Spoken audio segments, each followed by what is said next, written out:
Hello, everyone, and welcome back to Happy and Healthy. I am your host, Janine Amapola, and happy Tuesday. Welcome back to the podcast. I hope you guys are having an amazing day. I am pre-filming this a little bit, but this episode was filmed a little bit ago, but now I'm just filming the intro and outro. So it's a Monday for me. It feels so much like a Monday, but I'm still having a great day.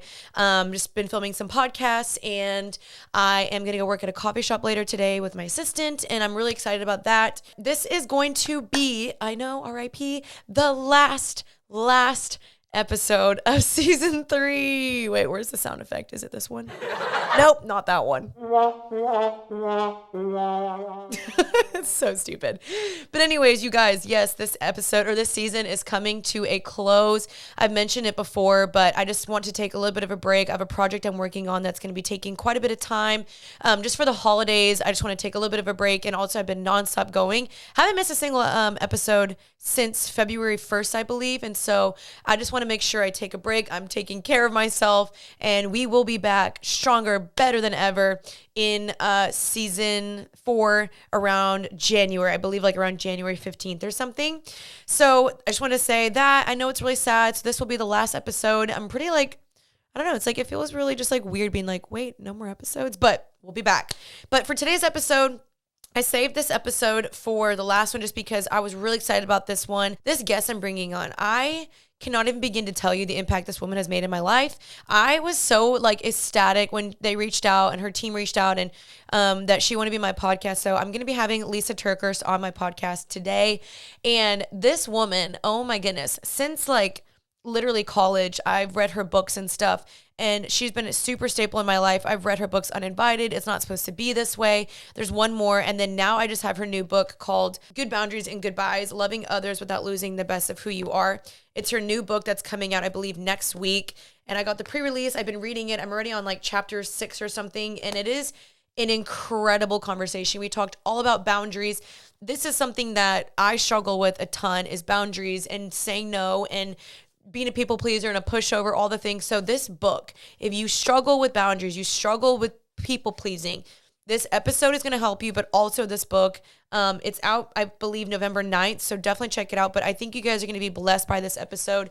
It is just such an honor to have Lysa TerKeurst on, someone I've looked up to for so many years, and just love this conversation. And I'm friends with her daughter and stuff. And so it was just fun to kind of like actually get to see her in person on FaceTime or whatever. But she's been like someone that I've just looked up to, and friends with her daughter and everything. So this was just a great episode. So I hope you guys enjoyed today's episode. Let's just go ahead and jump on in with Miss Lysa TerKeurst, and you guys are going to love it.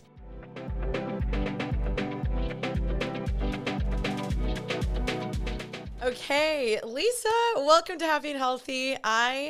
I'm so excited to have you on the podcast. This is actually like a dream of mine. I read your books when I was in college, and one of your books actually drastically helped me so much when I was going through a really, really tough breakup around college. And so thank you so much for just being who you are and doing what you do. And welcome to the podcast. Thank you. Well, it's a joy to be with you professionally, but also we have a personal connection that you're really good friends with my daughter, Ashley. So this just feels like all in the family today. So this is fun. Yes. I love it. Yes. And hopefully I get to meet you soon, or you get to come out to Texas sometime soon. Yeah. I've just been so excited to talk with you because you're releasing a new book very soon on November 8th. You're releasing Good Boundaries and Goodbyes, Loving Others Without Losing the Best of Who You Are. I've already been reading it. I'm already on chapter 4. Your writing style is easily one of my most favorites. It's easy to read, but the way you write just really just punches you in the face sometimes, where you're like, that kind of hurt, but it's also something you needed to hear. So how are you feeling about this book? Are you so excited to have this thing out? You know, I really am. Every time I release a book and I do interviews, people often say, okay, of all the books you've written, because I think I've written 25 or 26 now, of all the books that you've written, which is your favorite? And I always say that question is kind of like asking, of my 5 kids, which is my favorite. So I Right. usually to that question say whoever's being nice to me that day. So That's with Good funny. Boundaries and Goodbyes, because it's the most fresh message, I have such an affinity for it right now. but also I do think this is one of the most important messages that I've written, because I truly know that where there's chaos in our life, there's usually a lack of boundaries. And I have experienced in the past 8 years deep heartbreak and so much just dysfunction and toxicity and devastation, and chaos in one of my most important relationships. And I felt a little bit powerless because I thought in order for the relationship to get better, this other person had to change. But I was utterly frustrated because you can't make another person change. So I had bought into this mentality: boundaries don't work for me. And I was also kind of struggling, like, is God okay with boundaries? Are boundaries even biblical? Because sometimes it feels a little unkind or maybe unchristian. And so I had a lot to wrestle through myself. And so one of the reasons I really like this message is I don't start right out of the gate like, you need a boundary and I'm the boundary expert. Instead, I come along beside people and say, I struggle with this too. Now let's do some work, some really important work. Wow. Yeah, your book is incredible, and I've already been reading it, and I can totally see that. Yeah, you don't just like shove the truth in our face. You actually empathize with us first. And I mean, this is coming from a place that you're walking through personally, which is why I think I've always loved your books, is because it isn't something you haven't experienced or you haven't gone through. It's always coming from a personal experience, which are the situations that I personally relate to the most. And, especially when it comes to marriages or exes or whatever, you're absolutely right. Like, that was one of the hardest lessons I had to learn, was that you can't change people. And we grow up thinking like, no, like, I can be his hero. I can save him. I can change him. Maybe I'll be the anomaly that finally fixes this man. And it's like, newsflash, we're not, which stinks. Like, it so stinks. But yeah, could you kind of just like share more of your story regarding the book? Because you do share, the separation of your husband more in this book, but I'd love to just hear more of like why you wrote it and how are you doing now in comparison to when you wrote the book. Yeah, so I didn't want this book to be about the ending of my marriage. I call it the death of my marriage. I wanted this book to be about the work that I discovered I need to do on myself. I had worked really, really hard on that relationship, but now it was time to work on myself. And it was time to admit that I had some dysfunction that I needed to work on. And one of the things my counselor helped me identify was the tendency to be codependent. And, sometimes people hear that word and they're like, no, I'm not codependent. I'm very independent, because I'm a strong woman. And that's kind of how I had treated that word for a long time. And then my counselor gave me this little setup to better understand how codependency was playing out. And it's this: I'm okay as long as you're okay. So are you okay? So I can be okay, because I just need you to be okay so I can be okay. Okay. And when my Mm. counselor did that, I was like, wow, I really do want to know that the people around me are okay, because that helps me feel okay. And so I needed to work on that. And boundaries became a really important part of working on that. And part of the thing I had to face was people pleasing, my tendency to want to keep people happy, and it played out with people pleasing. But as I dug underneath the people pleasing, what I started to really better feel challenged, talking about stepping on toes, I was stepping on my own toes as I was coming up with these revelations. And that is that I wasn't just pleasing people to try to keep people happy. I was trying to please people to keep them happy so that they wouldn't take from me what I felt I had to get from them in order to feel okay in this world. And when I started to recognize that, it made me understand in some of my relationships, I was wanting that other person to give me something that really the Lord should have been giving me, and the Lord was trying to give me. And I think we will always desperately want from other people what we fear we will never get from God. So I had to face that fear and step into it. And my counselor also says, what we don't work out, we act out.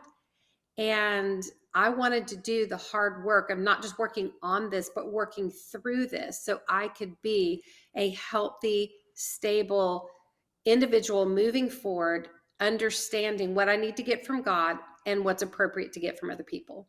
Gosh, that is amazing. There's so many amazing truths in there. And I think that's what's so hard is like in this culture, I think people are now becoming more aware of boundaries, but it's so hard because we don't know how to do it properly. There's so many different dynamics, whether it's your own kids or siblings, parents, boyfriend, girlfriend. And it's so difficult. It's like each one has so much nuance to it that you're like, how do I do this? And so I guess just like a quick question for you, but like, how were you before? Like, what did lack of boundaries look like to you before? And then what does that look like now practically for you? Like, can you give us an example or a situation? Yeah. So before I kept feeling like at any moment, other people had the right to dictate what I was going to be doing or what I had to give. And my emotions kept getting hijacked because, I know that I don't have an unlimited capacity for, I can't give everything to everyone all the time or else I will bankrupt myself. But I kind of felt like everyone else's emergency was my responsibility. And everyone else's demands were something, if they asked it of me, then I was compelled to say yes because I'm their sister, I'm their mother, I'm their best friend, I'm their wife. And so here's what I had to do. I had to think through what are some boundaries. If this was just an everyday person, so take the title off of them and set it aside for just a second. We're not stripping them of that title. They're still my mother, my friend, my sister, all of that. But just take the title off. Think logically, what kind of boundary would I need if that person was just an everyday person in my life? Then put the title back on and ask myself, what's my responsibility in light of their title, but very much giving honor to the boundaries that were needed for that relationship to be healthy. And here's a good exercise for us to think about in our mind. To the level that we give someone access to us, they must bring appropriate responsibility on that same level to handle that access. But if we're giving level 10 access to someone and they're only demonstrating level 3 responsibility, that's where that dysfunction starts to happen. That's where the chaos is. That's where the need for a boundary is. You can try to put a boundary on another person, but that doesn't work because unless that other person wants to make the necessary changes to become more responsible with the access you've given them, it's just going to cause more frustration if you're trying to put a boundary on them to try to make them change. A better tactic is to put a boundary on ourselves in this situation and reduce the access that we grant them down to the level of responsibility that they're willing or capable of demonstrating. Is it easy? No. Are there a Yeah. million nuances with different relationships to consider? Yes. What does it look like to reduce access in that relationship? That's something you need to put some thought to. But have that in your mind. Where am I giving too much access to people without requiring the appropriate amount of responsibility for them to handle the kind of access that I give to them? Mm, wow, that is so good. And I think like a follow-up question on that, because I think it's really difficult, is how do you practically do that? Like, does that look like going to them and saying, hey, this is my boundary? Or because I think sometimes people just simply are so unaware because they're unhealthy. They don't know or they've never had boundaries in their own life from their parents. And so like I have people in my life that I can think of that I'm like, I need to establish more boundaries with you and I'll do it on my own end, but then they feel me pulling away. They feel that boundary and you probably get this, like you notice there's a shift in them when they're like, wait a second, you're not responding anymore. You're not giving me anything anymore. How do you actually communicate that to where they respect it and maybe they don't respect it, but you still know this is my boundary? How do you actually do that? Okay, so let's do a little role playing here. So, Janine, tell me, are you the kind of person that kind of runs late? or who's pretty staunch at being on time? Unfortunately, I run a little late. Okay. Not a good habit. So are you willing to own that today for my little example here? Unfortunately, yes. Okay. All right. So let's set the scenario. Janine, you are one of my most favorite people. You are a dear friend. I might even call you my best friend. And you and I really enjoy going to conferences together. So the problem is that my definition of being on time to the conference and your definition of being on time to the conference, they don't match up. I want to get there 20 minutes early so that I can get a good seat, get something to drink, go to the bathroom, check out the merch tables, and I want to be in my seat before the first note of the first praise song starts, right? You sometimes like to be more creative with your time. And your definition of on time, which does not make you a bad person, it just makes you different. But your definition of being on time is as long as you get there before the last praise song ends. If you're there when the speaker starts, then you are on time. Okay. So you can see there's the potential for conflict there.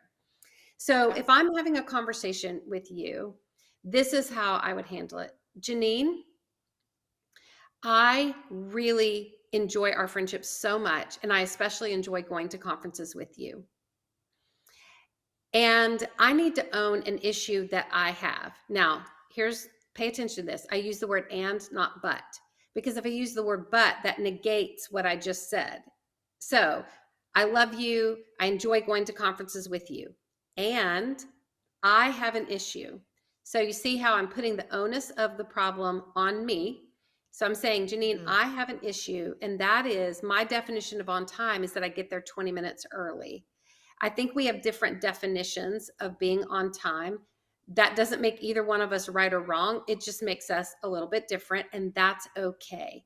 So, in order for me to attend the conference and not feel so anxious that I wasn't there on time, I I want to let you know that if we're going to ride together, we need to go so that we can be there 20 minutes in advance, but I'm not putting this on you. So you completely can make your choice. And if you don't want to get there 20 minutes in advance, that's fine. I'll go early. I'll save us a seat. I'll get where we're going to be all settled. And then you can get there whenever you want to. And we can still enjoy the conference together. So the only thing this is going to cost us is just we're not riding together. But that's okay because I treasure our Mm. friendship enough just to have this conversation. So see, that's not like this awful, terrible, horrible conversation. It's it's providing an opportunity to establish where the freedom is in the relationship. Because if there's going to be true freedom to enjoy the relationship, we have to know where the boundaries set the stage for that freedom. And it would be way worse for me to just start making up excuses, to push you away, to maybe ghost you when you text and say, do you want to ride the conference together? I'm convinced more relationships die not because we attempted to have the conversations and they didn't go well, but more relationships die because there were conversations that needed to be had and never were had. And Mm. so it's for the sake of our relationship that this boundary is being established. I'm not weaponizing against you. I'm putting it on myself and giving you the freedom to choose. Mhm. I'm not trying to control you. I'm just letting you know what I need in this situation. So, a lot of relationships are way more complicated. The potential risk is way higher, but at least that gets us starting in the right direction. Gosh, that is so helpful. It's so helpful. You're taking ownership of what you want, what you can do, what you can contribute, your limitations. And I love that you're like giving them the freedom, but it's also like, I'm not going to necessarily stoop down to your level, but you're welcome to join mine, but you don't have to. And so, yeah, I think that's such a healthy way to go about it. And that does lead me to some follow-up questions, though, because I feel like, how do you handle the friends that they are like, okay, cool, cool, cool, but you still usually feel pretty like drained by being around them and you feel sometimes resentful. And I love that you talked about like we have to have the conversations that's just healthy conflict, and especially as grown adults, like it's so part of our lives that we have to have that. But like, how do you handle it then if you've had the conversations and you're starting to get resentful or they're not listening or you're starting to be around them and you're like, I just feel drained? Is that something that you just put a deeper separation? When do you walk away? When do you end the friendship? I think a lot of people come to me and they're like, I have toxic relationships and I just don't know how to handle it. Hmm. Such a good question. Well, there's a chapter in Good Boundaries and Goodbyes where I talk about having a million little funerals. And when we're caught in a situation where a relationship starts to feel unsustainable or so draining that it's bringing out the worst of us, not the best of us, then I would take steps, not leaps. So I wouldn't immediately jump to the extreme. I have to end this relationship, but I would take some steps. And the first step I would take is to ask myself the question, am I in this relationship with this person because of their potential, what they could potentially give me, what they potentially could become? Or am I in this relationship because I like who they actually are right now? And so many times when I'm in a relationship that's draining, it's because I keep wanting this person to be something that they are not willing or capable of being. So I've learned I need to have a funeral for my expectations of this person, which then will give me the freedom to see them for who they are and potentially even learn to like them, not for their potential, but for their reality. So having those many funerals sort of helps me cut away my false hope or my false expectations of them so that I can see who they really are. But then there also may need to be a funeral that this relationship is is at a place where this other person is bringing zero responsibility. Therefore it's my opportunity to acknowledge that and to reduce the access down closer to zero. And that doesn't mean that we're walking away from another person. It means we're accepting reality. And if we've had the conversations of things that need to change, but the other person is unwilling or incapable of changing, then there are examples actually from the Bible where people had to part ways. And it wasn't because this person was evil and this person was good. It's because they had a different vision. And when you have two people, one has a vision this way, one has a vision this way, that's called division. And Mhm. so your vision is going in separate directions. A good example of this is Paul and Barnabas. Paul and Barnabas were very close friends, and then they had a sharp disagreement, is what the Bible says, over a man named John Mark, who was Barnabas's cousin. Barnabas wanted John Mark to go on the next missionary assignment with Paul, but Paul had had such a bad experience with John Mark before, he did not want him to go. So Paul and Barnabas literally had to go their separate ways. But what I see in that is each kept their heart soft enough to where after enough time passed, there's no indication that Paul carried ongoing bitterness against Barnabas. And as a matter of fact, toward the end of Paul's life, he actually has deep affection for John Mark, and that part of this dynamic was restored. So it's okay if sometimes we have two separate visions going in two different directions of what the relationship should be, could be, or needs to be. We have to acknowledge it, but we have to keep our hearts soft enough in the process that if the Lord would ever see fit for us to come back together, that I've appropriately said goodbye. I didn't talk ugly about this other person. I didn't slander their character. I didn't put a wall up in my heart that was so impenetrable that I gave no room for God to move. But instead, I handled the goodbye as best as I could. And maybe eventually there's the possibility for us to come back together. Maybe not in the same way, but still in a cordial way. And I think that's important. Yeah, gosh, that's so, so helpful. And it reminds me of that quote of just leaving people better than you found them. I think that is the hard part is that so many people, when they do split, they do talk behind their back and they bash them. And then imagine if that got back to the person, like that is ruining possibly the chance of there ever being reconciliation or redemption. And so I think that's just a good reminder for us of when the friendship doesn't work out, or if it does, go different ways, of just kind of keeping that to yourself, or only within a close circle of people that, maybe can help you, instead of just doing it in a form of slandering. And that's hard because everyone wants to make sure that their name is cleared and that they look the best and that they're not the one that ruined the situation. And I love that you touched upon that, because I do think that is so much harder said than done, especially when there is so much hurt against the person, or pain, or whatever has happened. I think that's such a good point. But I love that you talked upon the Bible as well, because I think that is something that's quite difficult. And even just reading your book, you've talked about that, how the Bible isn't like super, super clear about do this, don't do that. But could you kind of just share a little bit more of like how can we love people well and look like Christ, but also know that there's limitations? Because, the Bible says forgive 70 times 7 and turn the other cheek. And so a lot of people could be like, no, you just need to forgive. You just need to forgive. But then you end up becoming abused.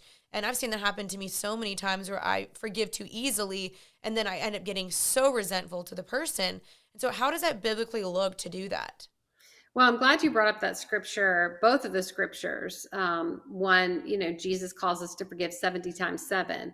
And when we keep that in the context of how Jesus was never okay with abuse, we have to remember that forgiveness and reconciliation are not one and the same.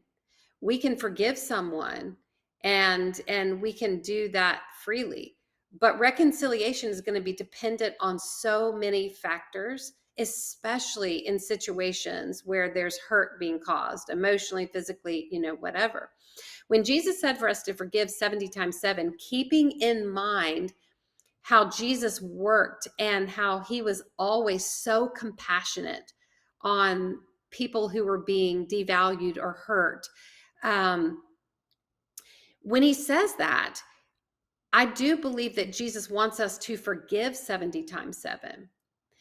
But in some situations, in order to do that, we may have to create enough distance between us and that person that if they never change, we can from afar forgive them 70 times 7 without getting destroyed in the process. Another verse that people say is like, Jesus calls us to lay our life down for a friend. Well, Jesus did lay his life down for us, for his friends. But he did it to accomplish a high and holy purpose, not to enable bad behavior to continue. We must not confuse the good command to love with the bad patterns of enabling. And sometimes we just get all of that really confused. So in my book, Good Boundaries and Goodbyes, I go through so many of those scriptures at the very end of the book. It's a bunch of bonus pages at the end of the book where I use scriptures that people have had weaponized against them to make them feel like a boundary is not something that they should keep. So I give the Bible verse and then the real meaning of that Bible verse, how it's been misunderstood. And then I actually give you a script to communicate if people use that verse to try to make you drop a boundary or to make you feel badly about a healthy boundary. Then here's a script you can use to help facilitate an appropriate conversation. And so I really think that that's going to be really helpful in the book. And, here's the bottom line. I did a lot of hours of research. I mean, probably close to 1,000 hours of biblical research on this topic of boundaries, asking the question, are boundaries okay for a Christian? Is God okay if we draw boundaries? And what I discovered is boundaries are not just a good idea, they're actually God's idea.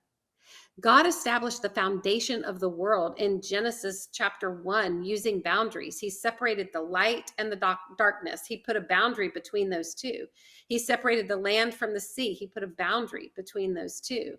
And then isn't it fascinating, in Genesis chapter 2, the first recorded conversation that God has with Adam is around the topic of a boundary. Think of all the subjects God could have chosen for that first conversation. And yet God chose a boundary, but the way that God communicated it was so beautiful. He communicated to Adam, you are free, because boundaries are for the sake of establishing where freedom is. You are free to eat from any tree in the garden, but you must not eat from this one tree, the tree of the knowledge of good and evil. And if you eat from it, you will die. You see, it wasn't for the purpose of restriction. God was using this boundary as a protection so that Adam wouldn't eat from this tree that would cause so much hurt and devastation and open his eyes up to the heavy knowledge of evil. And so as I went through the Bible, I started thinking about Christians should be the very best people in the world at appropriate, healthy boundaries. And I pray that my book, Good Boundaries and Goodbyes, helps to start shift that mentality and help people understand boundaries are not just a good idea, they're God's idea. And we can be confident in that. Amen. And I totally believe your book is going to massively change that. I mean, I haven't really seen, I know we have Dr. Henry Cloud's books about boundaries, but I think this is touching upon a different topic a little bit, especially when you've, been married or when you're dating someone or it's your family. Like, this also just feels so like close to home as well. And so I really do believe your book is going to do that. And thank you for sharing all of that.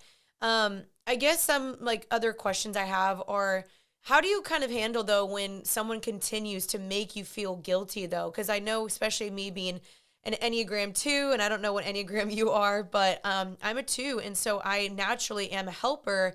However, the more that I help, the more that I feel like I get a little bit taken advantage of, and then I get resentful. And I know that there's probably some counseling to be done in that, but I definitely get like, I don't know how to say no sometimes, or I feel guilty saying no, and I'll try to communicate it, and then someone can just bulldoze me, and then I'm like, okay, fine, I'll do it. How do you handle that? Yeah, well, I'm an Enneagram 9. So similar to the Peacemaker. 2, I want peace. So I want to help. And I don't like the unrest and the tension that happens when I say no. So let me give you a quick little script about saying no that might help you. My heart says yes, yes, yes. But the reality of my time right now means I must say no. And so that gives you the opportunity to say to, let's say one of your friends' name is Sammy, and Sammy is asking you to please help her with this fundraiser that she's doing, but you already know you do not have the capacity. You have limitations, and it's not because you're selfish, it's because you're human. Only God is limitless. So when you do an assessment of your capacity and you recognize that you really do not have the time capacity to handle this well, it's better for you to tell her no early rather than later, because the longer you delay saying the no, the more expectation she's going to put that she's hoping you're going to say yes. So I call it the power of the small no. If you know it's a no, say it early.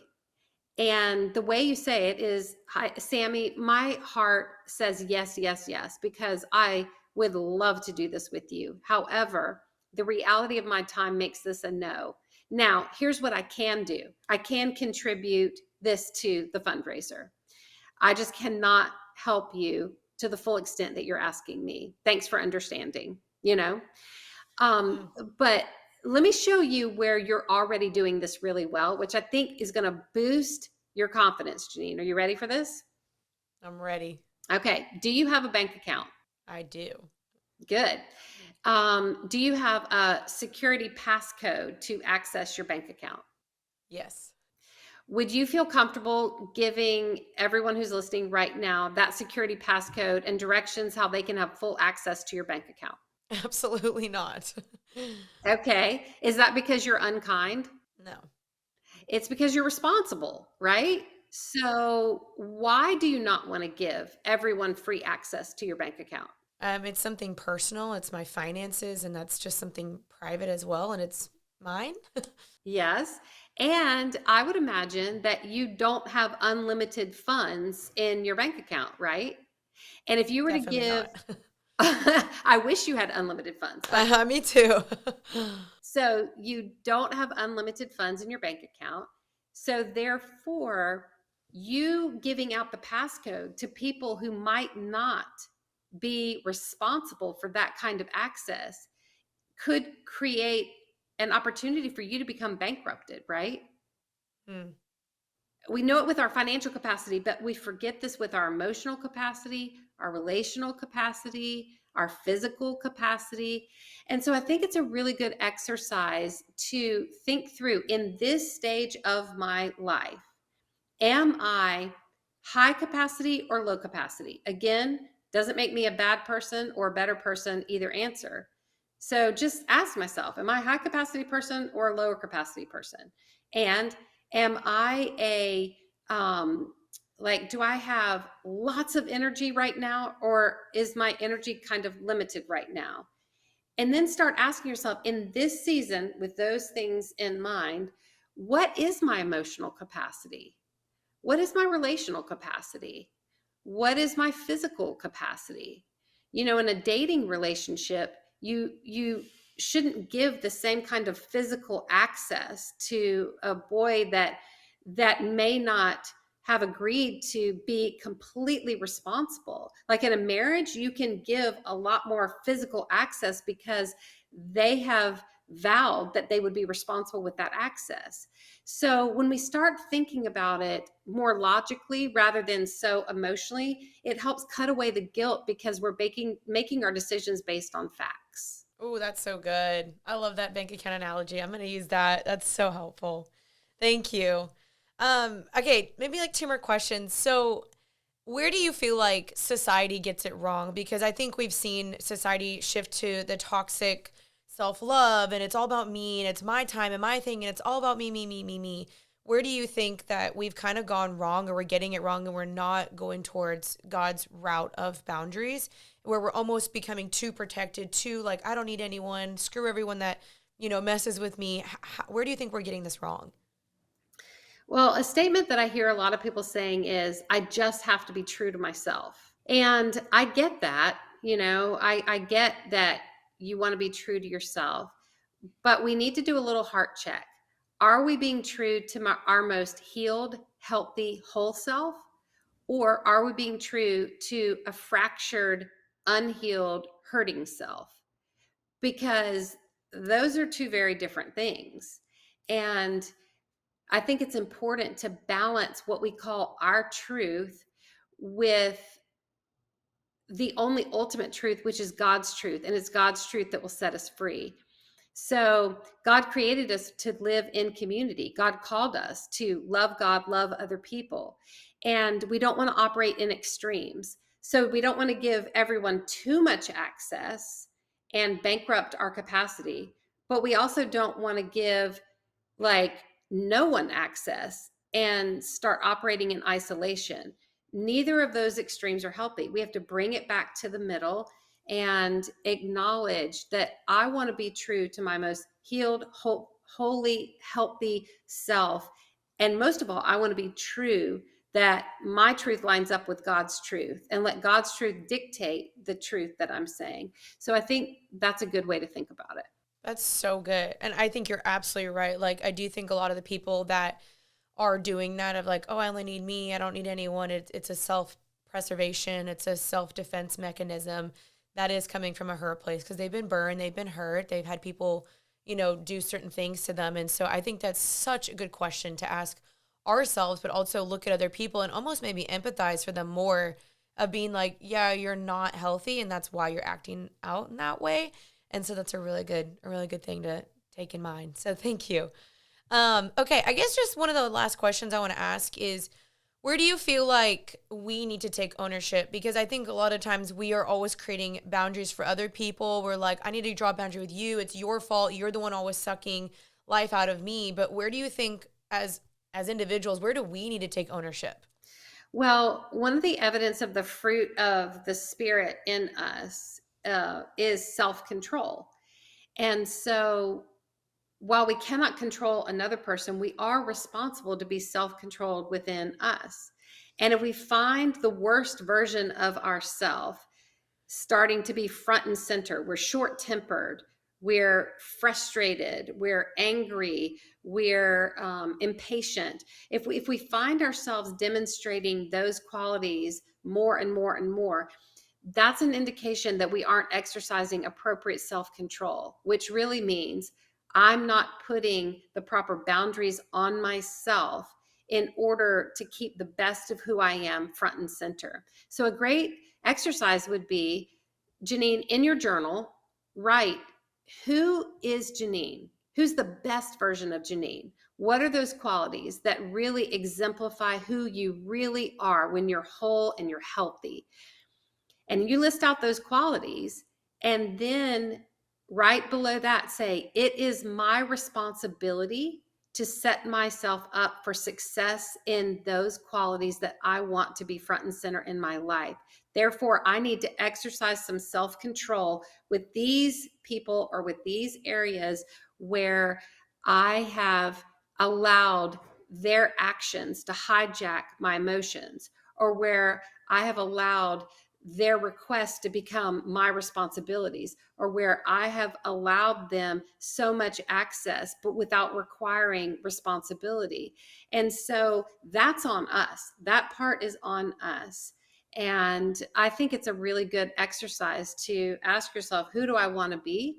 And then put a boundary on yourself to say, in order to be that person, I have to be self-controlled. And in order to be self-controlled, here's some things that may need to change. That's so good. I love the journal prompts. I'm a big journaler, and so that's super helpful. I'm definitely going to do that. And I think that is like always been the goal of my podcast, is to help people do that. I want people to thrive in all aspects of life, mentally, physically, spiritually, and emotionally. And it's kind of like taking an audit of all of those and checking, like, am I bringing my best foot forward, and which vertical is off, which bucket is empty, which one needs to be filled. And I think it's hard sometimes because you don't know maybe how to do that a lot of the times, but I think that's why bringing in friends is helpful for that. So thank you for that. And the last and final question that I ask every single guest that comes on the podcast is, what makes you happy and healthy? It could be anything. Just want to hear what makes you happy and healthy. Okay. What makes me happy and healthy right now is to discover things about myself that I have excused away or convinced myself aren't possible for me for way too long. And I have a couple of examples of that. I have caught myself before saying, well, I just don't do that. Like recently, I went to the ocean with some friends, and I was sitting on the sand, and my two friends decided to get boogie boards and jump in the waves. And they asked me, do you want to join us? And I was like, oh, no, I don't swim in the ocean like that. And then I caught myself and I was like, you know, maybe today I do. And I grabbed a boogie board and I went into the ocean, and I had such a good time, such a good time. And I thought to myself, where else am I limiting myself? And where else do I need to stop putting such definite definitions on what I do and what I don't do, and give myself permission to laugh and have fun and stretch beyond some of the typical limitations I've always thought that I had. And I think that's the purest definition of resilience. And that's making me happy right now. I love that. That's so good. I think that's a good challenge for everyone too, of like, what limitations are you putting on yourself? Because I think, yeah, you can just think that's like not a part of your identity or whatever. And in turn, you actually had fun, which is so cool. And that's a good like self-reflection question for me to even journal about probably as well. So thanks for sharing. You're so But yeah, welcome. Lysa, thank you so much for coming on the podcast. I know this is going to be such a blessing. I'm so excited to finish reading your book. I'm only like 4 chapters in, but I'm already been like just digesting this and soaking it up because this book is made for me. So thank you so much for just being bold and willing to share your story and just giving us great truths. I know this book's going to do amazing, and it comes out November 8th, so everyone listening can get this. And then, yeah, will you just let my followers know where they can get it and where they can follow you as well? Yeah, so you can get Good Boundaries and Goodbyes wherever books are sold. You can find me online at lysaterkeurst.com. My name's a little complicated, but maybe in the show notes you can put the spelling. Yeah, we And will. certainly at proverbs31.org and on Instagram at Lysa TerKeurst. And I'd love to meet you there. Amazing. Well, thank you so much. I'm looking forward to finishing off your book and just having this podcast be a blessing to people, and have the best day. Thanks so much, Lysa. Thanks so much. Bye, Janine.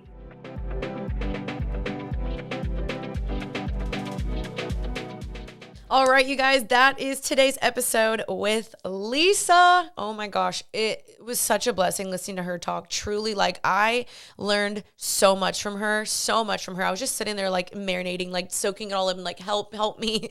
She's so wise beyond her years. She's written so many books. So definitely, guys, check out this book, Good Boundaries and Goodbyes.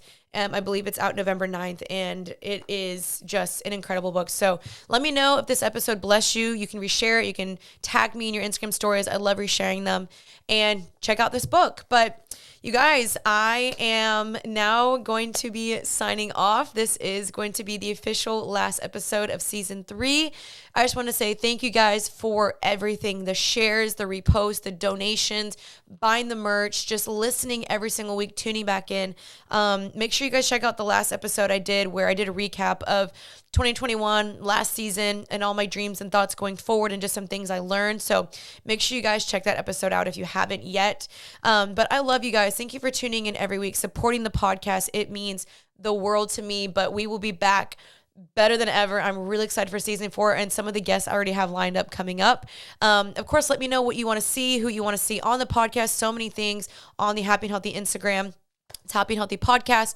And I won't be forever absent on social media. Like, I'll still be posting weekly on my YouTube, my Instagram, daily on my Instagram, TikTok, all the things. So don't worry, I'm not disappearing from the internet, just from the podcast for a bit, because I just think it's important to take breaks every now and then. And I've done that the last 3 seasons. So love you guys. Thank you for everything. And cheers to a great season 3, but cheers to an even better season 4. So thank you guys for everything. I will see you guys very, very soon on this podcast. But until then, I'm like sad. No, I'm sad. Until then, stay happy and healthy. Bye, y'all.